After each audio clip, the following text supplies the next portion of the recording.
Ghost stories in Hindi में आप सभी का स्वागत है। दोस्तों, अगर आप इस चैनल पर नए हैं तो इस चैनल को सब्सक्राइब कर लीजिए और जाकर हमारी दूसरी कहानियाँ भी ज़रूर सुनिए। आप लोगों को बहुत मज़ा आएगा। अगर आप में से कोई हमें कहानियाँ भेजना चाहता है तो डिस्क्रिप्शन बॉक्स में हमारा इंस्टाग्राम का लिंक और ईमेल आईडी भी है। आप लोग हमें अपनी कहानियाँ वहाँ पर भेज सकते हो। चलिए बढ़ते हैं हमारी आज की पहली कहानी की तरफ। हमारी आज की पहली कहानी राकेश कोचर जी ने भेजी है। तो आगे की कहानी मैं आप लोगों को उन्हीं के पॉइंट ऑफ व्यू से सुनाऊंगा। मेरा नाम राकेश कोचर है और मैं न्यू दिल्ली का रहने वाला हूँ। मैं कैनॉट प्लेस में एक कॉफ़ी शॉप में मैनेजर का काम करता था और अक्सर मैं रात को शॉप क्लोज करने के बाद घर आता था। मुझे लगभग रोज़ाना रात के 2 से 3 बज ही जाते थे और ऐसा करते हुए मुझे कई साल हो गए थे। मैं आश्रम चौक तक के ऑटो रिक्शा में आता था और वहाँ से लगभग 1 किलोमीटर मुझे पैदल चलकर अपने घर आना होता था। मेरे घर के रास्ते से रेल की पटरी सिर्फ 100 से 150 मीटर की दूरी पर थी और एक बहुत पुराना बंद हुआ थिएटर भी था जो कि पता नहीं कितने साल पहले बंद हो चुका था। ये दोनों ही चीज़ मेरे घर के रास्ते में पड़ती थी। ये दिसंबर 2010 की बात है कि मुझे अपने पैदल चलने की डबल आवाज़ सुनाई देने लगी। यानी कि ऐसा लगता था मेरे साथ में कोई और भी चल रहा है। मैं मुड़कर देखता तो मेरे पीछे कोई भी नहीं होता था।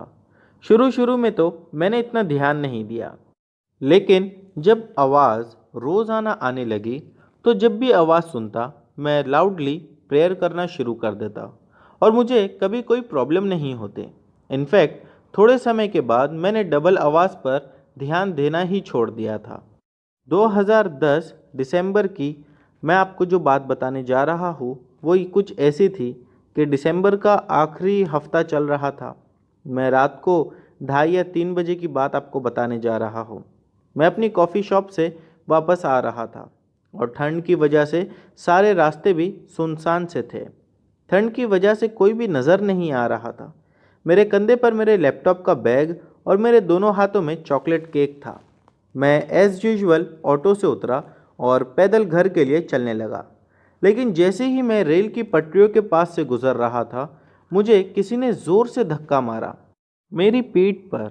मैं बहुत बुरी तरह से ज़मीन पर गिरा।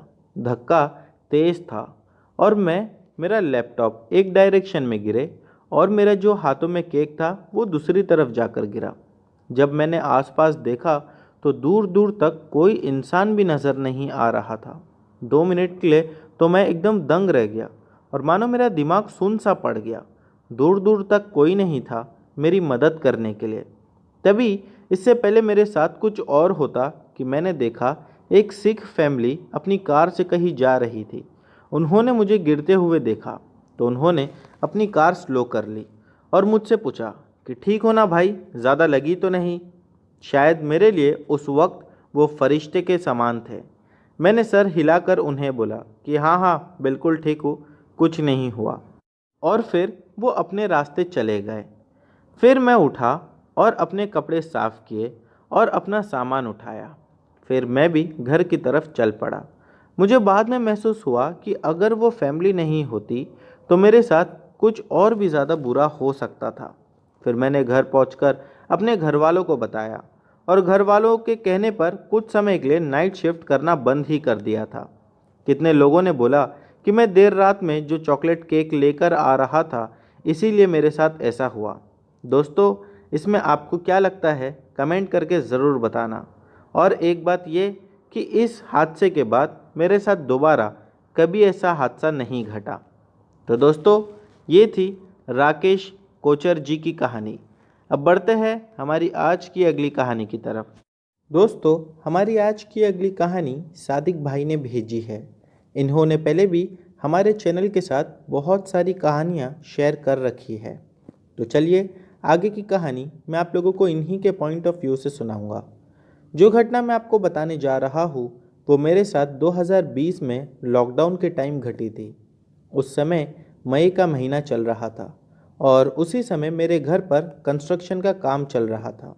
प्रशासन ने सुबह के समय कर्फ्यू में थोड़ी छूट दी थी, बजट भी कम था, इसीलिए मैं अपने पापा के साथ सुबह के नदी में जाकर वहाँ से बजरी को अपने ऑटो रिक्शा में भरकर घर लेकर आता था। ऑटो रिक्शा हमारे घर का ही है, इसीलिए किराए की भी बचत हो जाती थी। मेरा शहर सुकड़ी नदी के किनारे पर बसा हुआ है। जो राजस्थान से है उन्हें पता ही होगा कि सुकड़ी नदी सिर्फ बारिश के मौसम में ही चलती है और पूरे साल सूखी रहती है। उस सुबह भी मैं और पापा हमेशा की तरह सुबह 7 बजे नदी में बाजरी लेने के लिए पहुंच गए और हमने ऑटो में बाजरी भरना शुरू कर दिया। जब मैं बाजरी भर रहा था उस समय मैंने देखा कि मेरे रास्ते में एक गणगौर आ रहा था। वो गणगौर कुछ टूटा हुआ था और उसको लाल रंग के कपड़े पहनाए हुए थे। गणगौर के रास्ते में होने की वजह से मुझे ऑटो में बाजरी भरने में बहुत परेशानी होने लगी, क्योंकि रास्ते में कांटे भी बहुत थे। मुझे उन कांटों के बीच से होते हुए ऑटो की तरफ जाना पड़ता था और वो गणगौर उसी रास्ते में पड़ा था। रास्ते में आते जाते समय लगभग 4 बार उस गणगौर से टक्कर भी लग चुकी थी, जिससे उसका कुछ हिस्सा टूट भी गया था। जिससे परेशान होकर मैंने उस गणगौर को लात मारकर दूर फेंक दिया। फिर लगभग 2 मिनट ही हुए थे कि मुझे किसी बच्चे की रोने की आवाज़ सुनाई दी। वो बच्चा लगातार रो रहा था। जब मैंने ध्यान से सुना तो पता चला कि बच्चे के रोने की आवाज़ मेरे पास से ही आ रही थी। मैं एक जगह पर रुक गया और देखने लगा कि बच्चा कहाँ पर रो रहा था। फिर मैंने पापा से पूछा कि यहाँ पर हमारे आसपास कोई बच्चा रो रहा है। इस पर पापा ने बताया कि उन्हें किसी भी बच्चे की आवाज़ सुनाई नहीं दे रही है।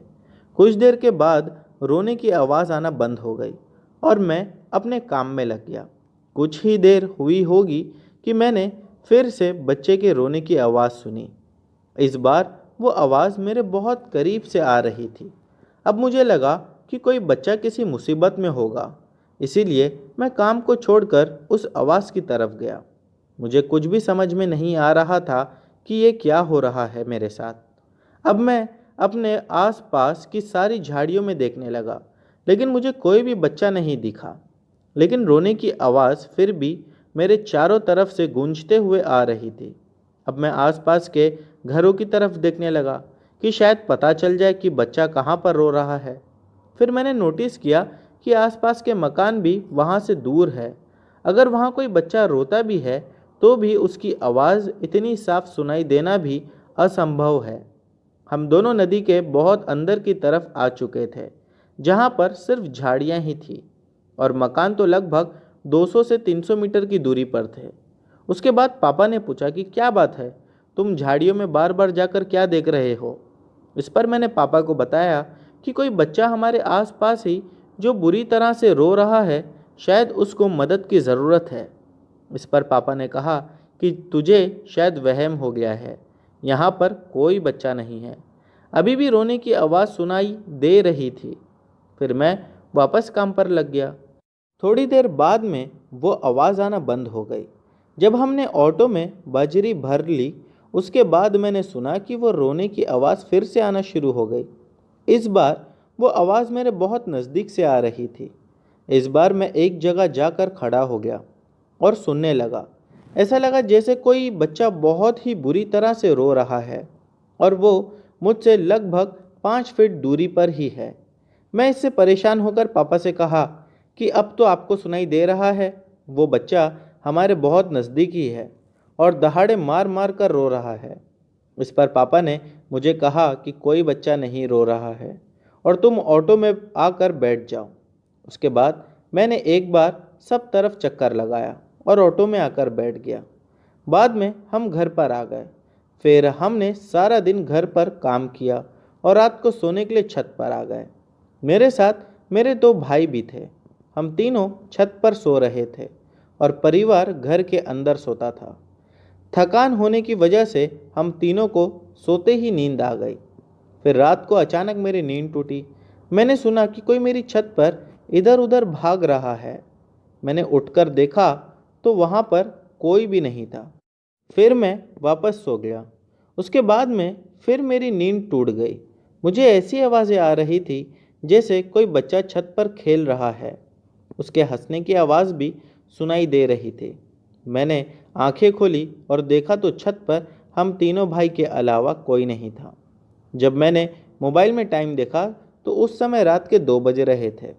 मुझे लगा कि शायद ये मेरा वहम होगा, इसीलिए मैं दोबारा सो गया।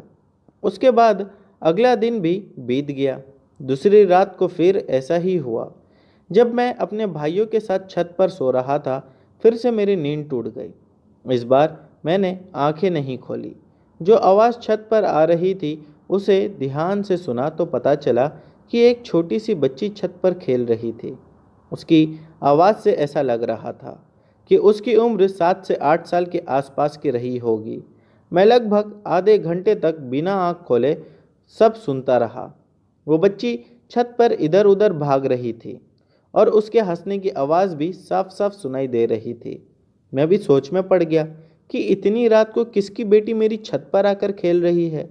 मुझे डर नहीं लगा, लेकिन कुछ अजीब सा एहसास हो रहा था कि कुछ तो ऐसा है जो घर में नहीं होना चाहिए।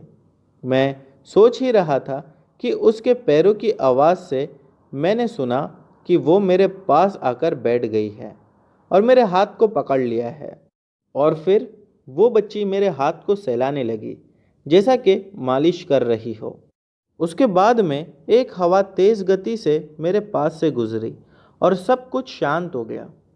उसके बाद में मैंने आंखें खोली तो उस समय मैंने देखा कि आसपास बहुत अंधेरा हो चुका था, क्योंकि कॉलोनी में लाइट जा चुकी थी, जिस वजह से नीचे सो रहे मेरे परिवार के नींद टूट चुकी थी। उसके बाद मैं नीचे आया और पानी पीकर वापस सो गया।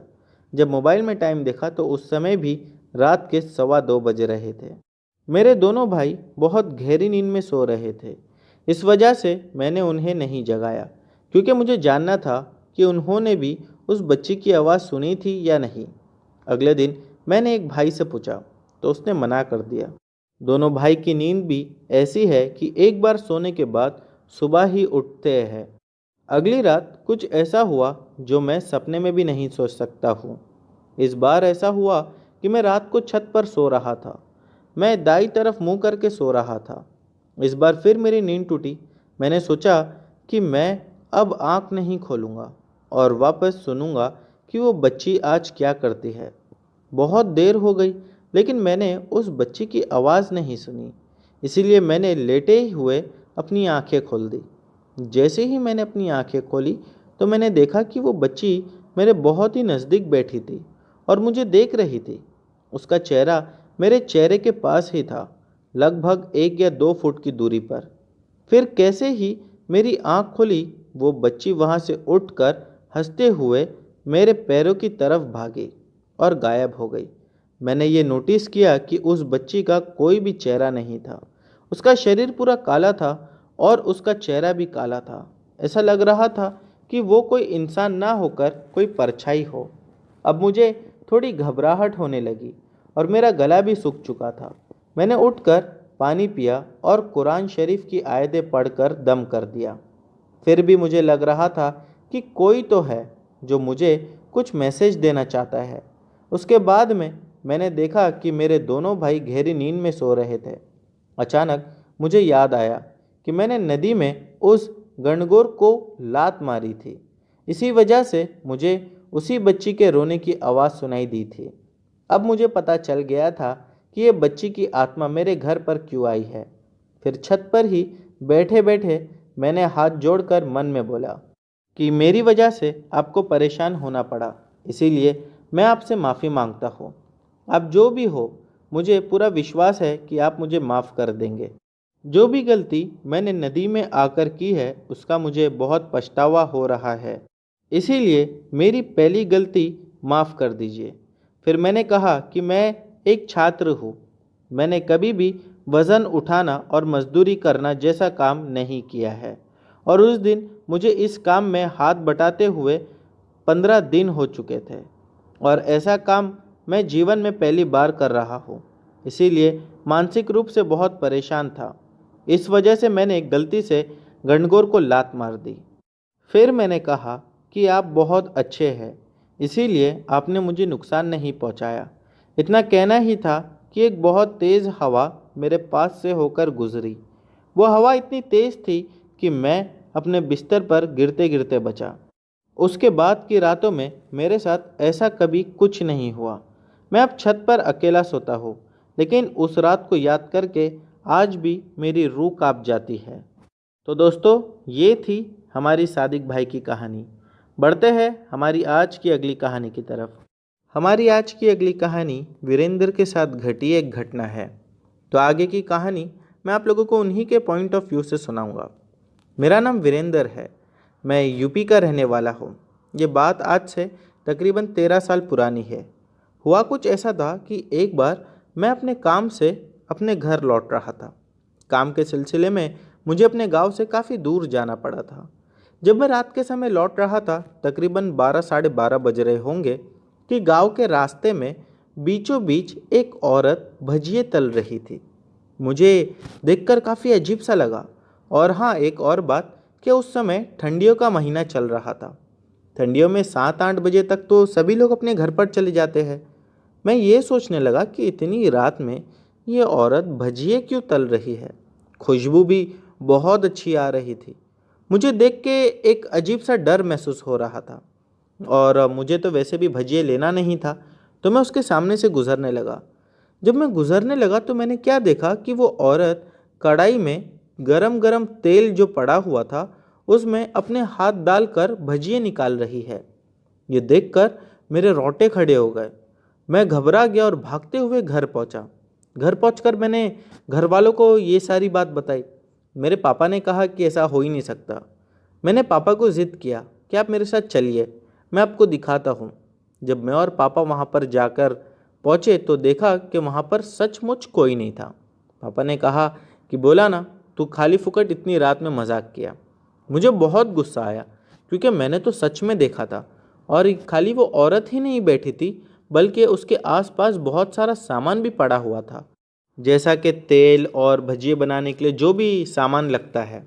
मैं घर पर तो आ गया, लेकिन रात भर ये सोच में निकाल दिया कि जो मैंने देखा वो सच था। मेरा एक दोस्त है मेरे ही गांव में, मैंने उसे ये सारी बात बताई तो उसने कहा कि बहुत अच्छा हुआ तू बच गया। लोगों का मानना है कि कई साल पहले एक औरत वहाँ पर भजिए बेचा करती थी। उसके आदमी ने उसे बहुत बुरी तरह से मारा, जिसकी वजह से वो औरत मर गई। और उसके कुछ ही दिन के बाद, 15 या 20 दिन के बाद, वो आदमी भी पागल हो गया। लोग कहते हैं कि वो अक्सर गटर में पड़ा होता, गंदी गंदी चीज़ें खाता और क्या क्या नहीं करता पता नहीं। मैंने मेरे दोस्त से कहा कि यार वहाँ पर मैंने देखा सच है। उसने कहा कि हाँ, तू बिल्कुल देखा होगा, मैं इस बात को मानता हूँ। लेकिन पता नहीं उस वक्त क्यों मुझे अपनी सच को साबित करने की पड़ी हुई थी। मैंने मेरे दोस्त से कहा कि तू भी मेरे साथ चल, और जब हम दोनों साथ में जाएंगे तो हिम्मत बनी रहेगी।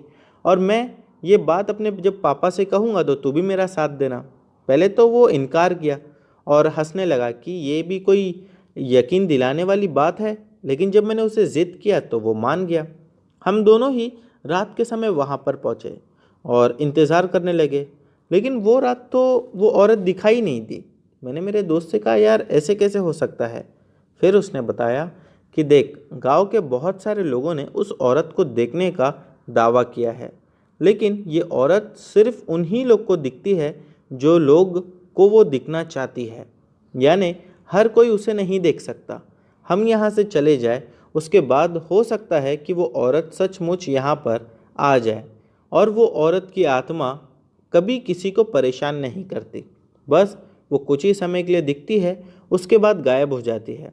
मैंने उससे कहा कि क्या वो हमें कोई मैसेज देना चाहती है। जिस पर उसने कहा कि नहीं, मैसेज क्या देगी, क्योंकि जिसने उसे मारा था उसने अपना बदला खुद ले लिया। अब हम लोग ये बात करते हुए घर पर आ गए। फिर कुछ समय के बाद, तकरीबन 2.5 या 3 महीने के बाद, गांव में एक आदमी हमारा अचानक पागल हो गया। तो मुझे तुरंत ही वो बात याद आ गई। मैंने कहा कि ये आदमी पागल कैसे हो गया, समझ में नहीं आ रहा है। गांव में एक अफवाह भी फैली हुई थी कि रात में इसने वही भजिए वाली औरत को देखा, और उस औरत ने पता नहीं इसके साथ क्या किया कि ये पागल हो गया। मैं जब उस आदमी को देखा तो सचमुच वो आदमी भी अजीब अजीब हरकतें कर रहा था। फिर मैंने दोस्त से पूछा तो उसने बताया कि जिस आदमी ने इस औरत को मारा था वो तो पागल हो गया और पता नहीं कहाँ चले गया। और जो आदमी आज पागल हुआ है, ये उसका कोई रिश्तेदार था और कुछ रिश्ते में लगता था। कई सालों से ये गांव के बाहर था और ये कल ही रात में गांव आया और देख इसके साथ क्या हो गया। उस समय मुझे समझ में आया कि आत्माएं बिना वजह कभी किसी को परेशान नहीं करती। कुछ आत्माएं ऐसी होती है कि वो सिर्फ अपना मकसद पूरा करने के लिए दुनिया में होती है। जब उनका मकसद पूरा हो जाता है तो वो धरती छोड़कर चले जाती है। तो दोस्तों, ये थी हमारी आज की तीसरी कहानी। बढ़ते हैं हमारी आज की चौथी कहानी की तरफ। हमारी आज की चौथी कहानी जिनोय राय ने भेजी है। इन्होंने पहले भी हमारे चैनल के साथ कहानियाँ शेयर कर रखी है। तो चलिए कहानी मैं आप लोगों को इन्हीं के पॉइंट ऑफ व्यू से सुनाता हूँ। ये मेरी नाना और नानी के साथ घटी थी। हुआ ऐसा था कि मेरे नाना हॉस्पिटल में एक क्लर्क का काम किया करते थे और मेरी नानी नर्स थे। वो दोनों अब इस दुनिया में नहीं हैं, पर मैंने हमेशा ये सारी बातें अपनी मम्मी से सुनता आया हूँ। पहले के वक्त में एम्बुलेंस नहीं हुआ करती थी। नानी उस वक्त डिलीवरी के लिए जाया करती थी। देर रात डिलीवरी का काम करते हुए उन्हें कभी कभार बहुत ज़्यादा लेट हो जाता। उनके साथ कभी ऐसा हो जाता कि डिलीवरी के दौरान कभी बच्चा नहीं बच पाता तो कभी माँ नहीं बच पाती, या कभी दोनों ही मर जाते। उस वक्त हालात भी बहुत ख़राब चल रहे थे। 3 साल से हमारे घर में तो भूखमरी आई थी। खाने को कुछ नहीं रहता था। मेरी नानी डिलीवरी करके देर रात घर आती तो उनके साथ उसी मरी हुई माँ या बच्चे की आत्मा भी साथ आ जाती। कई बार मेरी नानी उन्हें खुद से ही डांट के भगा देती कि निकल जाओ मेरे घर से, तुम अब इस दुनिया में नहीं हो। पर कभी ऐसा होता कि माँ अगर मर जाती तो अक्सर नानी को पकड़ लेती और उनका गला दबा देती, और नानी के गले से आवाज़ ही नहीं निकलती थी। ऐसे में नानी सिर्फ अपने गले को पकड़कर छुड़ाने की कोशिश करती और फिर मेरे नाना आकर मेरी नानी को बचाते थे। एक बात मैं ये बता दूं कि मेरे नाना और नानी दोनों दिल के बहुत साफ थे और भगवान को मानते थे। वो लोग क्रिश्चियन में कन्वर्ट हुए थे, पर पहले इससे वो बंगाली हुआ करते थे। मेरे नाना नानी बुरी आत्माओं को और शैतानों को देखा करते थे। मेरे नाना बाइबल लाकर उसमें से कुछ लाइंस पढ़ते और आत्मा पर फूंक देते। फिर उस आत्मा को डांटने लगते और कहते कि यहाँ से निकल जा। ऐसा कई बार होता था, और कई बार ऐसा होता था कि गर्मी के महीने में सब बाहर सोते थे खाट लगाकर, तो किचन से बर्तन फेंकने की आवाज़ें घर के अंदर से आती थी। कभी कभार ऐसा लगता कि घर में कोई इधर से उधर भाग रहा है। कई बार दुर्गा पूजा के वक्त मूर्ति को पानी में ठंडा करने से पहले उसे घर के बगल में बने एक कमरे में, या फिर यूँ कहिए कि हॉल जैसा था, उसमें रखते थे और बुरी आत्माएं उस मूर्ति पर आ जाती और फिर उस मूर्ति का विसर्जन कर दिया जाता और उसे ठंडा कर देते थे। कई बार किसी इंसान की रात में अकाल मृत्यु हो जाने पर भी उस कमरे में उनकी डेड बॉडी को रखा जाता था, तो उनकी भी आत्मा घर में आ जाती। जो साफ दिल के होते हैं और जिनकी परछाई हल्की होती है, उन्हें आत्माएं दिख जाती है। और जाहिर सी बात है, ऐसी बुरी आत्माएं भी ऐसे लोगों को बहुत जल्दी तंग करती है। मेरे नाना और नानी के साथ भी ऐसा ही हुआ था। ये जो मैंने आप लोगों को बताया हो, ये कोई कहानी नहीं, बल्कि एक सच्ची घटना थी जो मेरे नाना और नानी ने दोनों ने देखा, महसूस किया और उन बुरी आत्माओं से लड़ा भी था। तो दोस्तों, ये थी जिनोय राय की कहानी। अब बढ़ते हैं हमारी आज की अगली कहानी की तरफ। दोस्तों, हमारी आज की अगली कहानी राज ने भेजी है, जो कि गुजरात के रहने वाले हैं। तो आगे की कहानी मैं आप लोगों को उन्हीं के पॉइंट ऑफ व्यू से सुनाऊंगा। मेरा नाम राज है, मैं गुजरात का रहने वाला हूँ। मैं आपको मेरे चाचा के बारे में एक कहानी सुनाने जा रहा हूँ। ये घटना उन्हीं के साथ घटी थी। मेरे चाचा तो वैसे गांव में ही रहते हैं और गांव में किराने की दुकान चलाते हैं। उन्हें हमेशा कोई ना कोई भूत, पिशाच, आत्मा दिखता ही रहता है। बहुत साल पहले जब वो गुजरात के बरडोली हाईवे के पास एक मोटा गांव है, वहाँ पर गन्ने की फैक्ट्री में काम किया करते थे। मैं आपको कुछ और भी ये बता दूं कि मेरे चाचा महाराष्ट्र के जलगांव जिले के एक गांव में रहते हैं, और मैं उस गांव का नाम नहीं बताना चाहता। बरडोली का मोटा गांव इस वजह से भी लोग बुरा मानते थे क्योंकि वहां पर किसी न किसी की मौत हो ही जाती थी। किसी दुर्घटना से होती तो कोई एक्सीडेंट में मारा जाता। अजीब अजीब तरह से लोग मरते रहते थे वहां पर। पूरी जगह पर डेड बॉडी को गाड़ा और जलाया भी जाता था। वो सारा गांव ही एक शमशान जैसा है। वहां पर शाम में 5-6 बजे ही कोई भी बाहर आता जाता नहीं। अगर किसी को बहुत ज़रूरी काम हो तो बात अलग है। वो गांव दिन में भी भयानक से भयंकर दिखता है। मेरे चाचा ने मुझे ये घटना बताई थी एक दिन, इसीलिए मैं आप लोगों को भी ये बताने जा रहा हूँ। मेरे चाचा ने जब मुझे बताया तो मैं तो बहुत ज़्यादा डर गया था। मेरे चाचा बोले कि मेरा वहाँ पर एक दोस्त रहता था। उसी के घर पर मैं रहने गया था, लेकिन उनको क्या पता था कि कोई है जो उन पर नज़र रखा हुआ है। उनके फ्रेंड ने कहा भी था कि अचानक बाहर मत निकलना और जब भी निकलना हो तो मुझे बताकर ही जाना। मेरे चाचा का फ्रेंड उस गांव के 1 या 2 किलोमीटर के दायरे में ही रहता था, तो वो भी गांव की दहशत से बहुत ज़्यादा वाकिफ़ था। मेरे चाचा ने मुझे एक बार बताया कि वो गांव में जब गए तो 1 या 2 दिन तो बहुत अच्छे से कटे, लेकिन एक दिन जब चाचा वहां से पैदल जा रहे थे तभी उनको किसी ने पीछे से पत्थर मारा। वो इधर उधर देखने लगे तो कोई नहीं दिखा और वो इग्नोर करते हुए आगे बढ़े। उनको एक पत्थर दोबारा किसी ने मारा। उनको लगा कि कोई है जो मुझे मारना चाहता है। पत्थर छोटे मोटे नहीं थे, बड़े बड़े पत्थर थे। और वो फिर से थोड़ा आगे बढ़े ही थे कि एक ज़ोरदार हवा के साथ मिट्टी और पत्थर दोनों भी आकर उन्हें ज़ोर से लगा। मेरे चाचा ये देखने के बाद घबरा से गए। जो पत्थर मेरे चाचा को आकर लगा था वो इतना नुकीला था कि चाचा को लगते ही खून निकल आता था। चाचा जैसे तैसे वहाँ से जान बचाकर भागे। वापस उनके फ्रेंड के पास पहुँचे तो उनको ये सब मेरे चाचा ने बताया, मेरे साथ ऐसा ऐसा हुआ। तो उनके फ्रेंड ने कहा कि वहाँ पर एक पहलवान की आत्मा है जो कि किसी को भी उस एरिया में आने नहीं देती। जो भी आता है तो उसे ऐसी पत्थरों से मार कर वहाँ से भगा देती है। मेरे चाचा के फ्रेंड ने बताया कि अब तक वहाँ पर इसी वजह से 16 लोगों की मौत हो चुकी है। मेरे चाचा के फ्रेंड ने मेरे चाचा को बताया कि वो पहले कुश्ती का कैप्टन था, जो कि सबको सिखाता भी था और कुश्ती करवाता भी था। और पता नहीं एक दिन कैसे अचानक से उसकी मौत हो गई थी। ये गांव वालों को बहुत ज़्यादा डरा देने वाली बात थी। सभी लोग एकदम अजीब से अफसोस में पड़ गए कि ऐसे कैसे हो गया। लेकिन बाद में पता चला कि उसे कुछ लोग झगड़ा कर रहे थे, जिसकी वजह से वो 4 या 5 लोगों को बुरी तरह से पीट रहा था। गांव के कुछ लोगों ने उसे कंट्रोल में लाने के लिए एक पेड़ से बांध दिया और इतना ताकत से बांध के रखा था कि उसकी वहीं पर बंदे बंदे मौत हो गई। जब वो मरा तो उसे वहीं पर दफना दिया गया था। इस वजह से उसकी आत्मा नोकीले पत्थरों की बरसात करती है और लोगों को परेशान करती है। मेरे चाचा उस दिन से इतने डर चुके थे कि वो दूसरे रास्ते से उनके फ्रेंड के साथ बाइक पर निकलते और बस स्टॉप तक उनके फ्रेंड के साथ में ही रहते।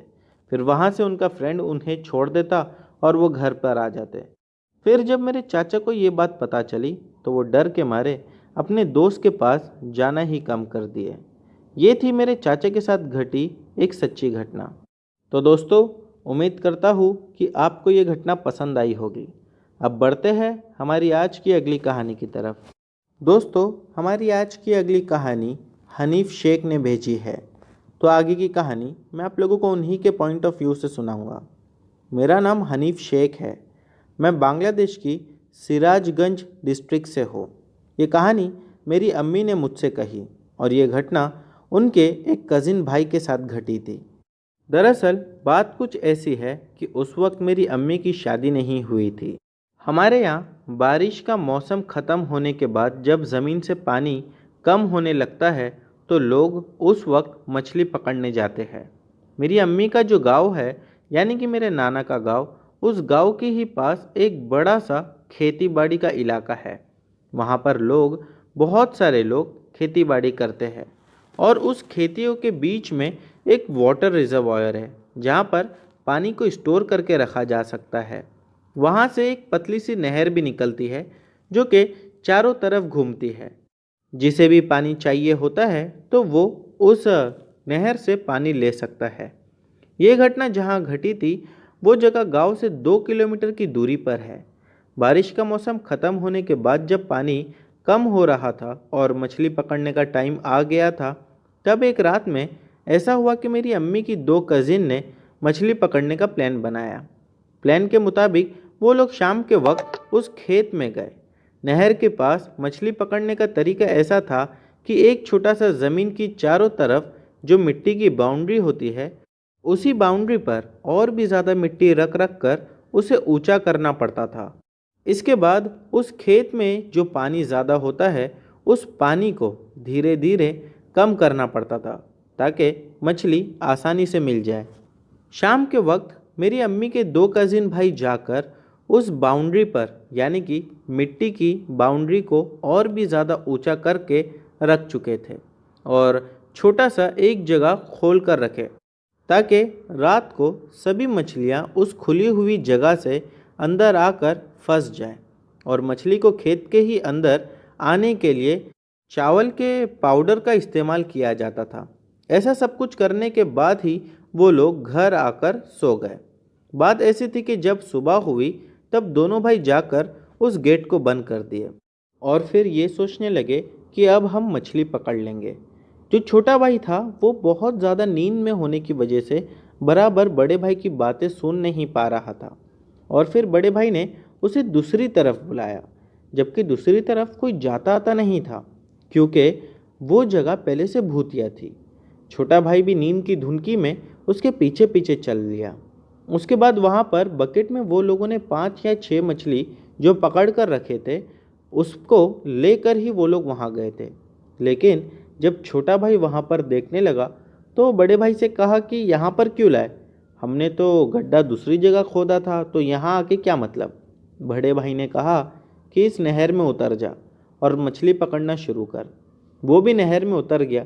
शायद नींद की वजह से उसे समझ में नहीं आ रहा था। नहर ज़्यादा गहरी नहीं थी, शायद घुटने तक के होंगी। वो जब मछलियाँ ढूंढने लगा तब उसने देखा कि बकेट में जो मछली है यानी कि 5 या 7 मछलियाँ जो थी वो अब एक भी नहीं है। वो सब मछलियाँ गायब हो गई है। वो आसपास देखने लगा, उसे लगा कि मछलियाँ कहीं गिर तो नहीं गई, लेकिन फिर उसे किसी की चबाने की आवाज़ सुनाई दी। जब उसने पीछे पलट कर देखा तो उसका बड़ा भाई मछलियाँ कच्ची चबा कर खा रहा था। ये देखकर वो वहाँ से बहुत ज़्यादा डर गया और अपने भाई को ये देखकर समझ गया कि ये मेरा भाई नहीं बल्कि कोई प्रेत आत्मा है। उसने अपने भाई से कहा कि भाई ज़रा मुझे टॉयलेट आइए, मैं टॉयलेट जाकर आता हूँ। उसके भाई ने कहा जा जल्दी जाकर आ। वो धीमे धीमे वहाँ से दूर हटा और जैसे ही उसे लगा कि वो काफ़ी दूर हो चुका है तो वहाँ से जी जान लगा कर भागा और भागते हुए घर पर आया। रास्ते में जब वो भाग रहा था तो वो भूत भी उसका पीछा कर रहा था और भूत ने कहा कि आज तू तेरी माँ के सौभाग्य से बच गया, वरना आज तेरी जान बच पाना मुश्किल थी। एक ताज्जुब की बात यह थी कि रास्ते में उसका भाई पता नहीं कब उसका साथ छोड़कर दूसरी जगह चले गया और ये भूत के पीछे हो लिया, पता ही नहीं चल पाया। दूसरी बात यह कि जब वो घर पर पहुंचा तो वो इतना ज़्यादा डर गया था कि उसकी तबीयत खराब हो गई और डर की वजह से उसका हार्ट फेलियर हो गया, बल्कि उसी दिन उसकी मौत भी हो गई। तो दोस्तों, ये थी हमारी हनीफ शेख की कहानी। उम्मीद करता हूँ कि ये कहानी भी आपको पसंद आई होगी। अब बढ़ते हैं हमारी आज की अगली कहानी की तरफ। दोस्तों, हमारी आज की अगली कहानी वैशाली जी ने भेजी है। इन्होंने पहले भी हमारे चैनल के साथ काफ़ी सारी कहानियाँ शेयर कर रखी है। ये घटना जो आज ये बताने जा रही है ये आज से 6 साल पुरानी है। तो आगे की कहानी मैं आप लोगों को इन्हीं के पॉइंट ऑफ व्यू से बताऊंगा। मैं और मेरे हस्बैंड हम लोग आउट ऑफ इंडिया रहते थे और जब भी साल 2 साल में यहाँ पर आना होता था तो हम लोगों को बहुत सारी जगह से दावत आती थी क्योंकि काफ़ी समय के बाद सभी रिश्तेदारों से मिलना होता था। उस समय हुआ कुछ ऐसा कि मुझे मेरी बुआ के घर से इनविटेशन आया था और हम लोगों ने सोचा कि रात के समय उनके घर जाएंगे। मैं पहले तो ये बताना चाहती हूँ कि जहाँ पर मैं रहती हूँ वहाँ से मेरी बुआ का घर लगभग 70 किलोमीटर है। तो मैं और मेरे हस्बैंड रात में बाई रोड उनके घर के लिए निकले। हमारे 2 बच्चे भी हैं।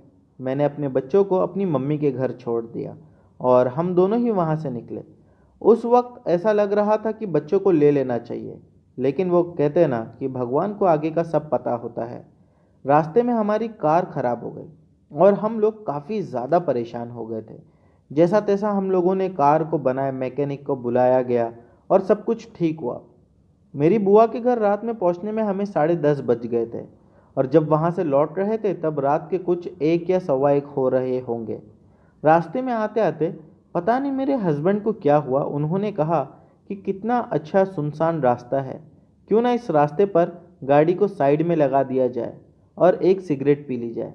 उन्हें सिगरेट पीने का बहुत ज़्यादा शौक है, तो वो गाड़ी को साइड में लगाकर सिगरेट पीने लगे और बाहर निकल के मुझसे कहने लगे कि बाहर का मौसम कितना अच्छा है, बाहर आओ ना। मैं भी उनके साथ बाहर निकल गई। हम दोनों वहाँ पर खड़े रह के बात ही कर रहे थे कि हमने देखा सामने जो हरियाली और काफ़ी सारे पेड़ पौधे थे, उसमें से हमें कोई देख रहा था। हम ये देखकर बहुत ज़्यादा डर गए। मैंने मेरे हस्बैंड से कहा कि वहाँ सामने कोई है जो हमें देख रहा है, लेकिन उन्होंने मेरी बात को इग्नोर किया। कहने लगे कि नहीं, कोई नहीं है। मैंने दोबारा कहा कि मुझे कोई दिख रहा है, आप मेरी बात का यकीन कीजिए। हम दोनों ही धीमे धीमे जब वो झाड़ियों की तरफ पहुँचे तो मैंने देखा कि जो हमें देख रहा था वो भी हमारी तरफ नज़दीक आने की कोशिश कर रहा था। पता नहीं उस वक्त मेरे बदन में एक अजीब सी सुरसुरी आ गई थी। मैंने मेरे हस्बैंड से कहा कि मुझे ठीक नहीं लग रहा, चलो जल्दी चल के कार में बैठते हैं। मेरे हस्बैंड बहुत गौर से उस झाड़ियों की तरफ देख रहे थे। शायद उन्हें कुछ और भी दिख गया था। जब उन्होंने देखा तो ज़ोर से चिल्लाया कि चलो जल्दी यहाँ से भागो। हम दोनों पलट के गाड़ी की तरफ भागते हुए आए। गाड़ी इस प्रकार में खड़ी थी कि मेरे को जहाँ पर बैठना था तो दरवाज़ा सामने से खुलता था, लेकिन जो स्टीयरिंग का साइड था वो दूसरी तरफ घूम के आकर खोलना पड़ता था। मैं तो फट से आकर गाड़ी में बैठ गई, लेकिन मेरे हस्बैंड जब घूमकर वहाँ पर आने लगे, यानी कि गाड़ी में बैठने लगे, तब तक उस बुरी आत्मा ने उन पर अपना वार कर चुका था। और मैं आप लोगों को ज़्यादा तो नहीं बताऊंगी क्योंकि मुझे बताते वक्त बहुत दुख हो रहा है, लेकिन आज मेरे हस्बैंड पैरों से माजूर हो चुके हैं और उनके दोनों पैर होने के बावजूद भी वो चल फिर नहीं सकते।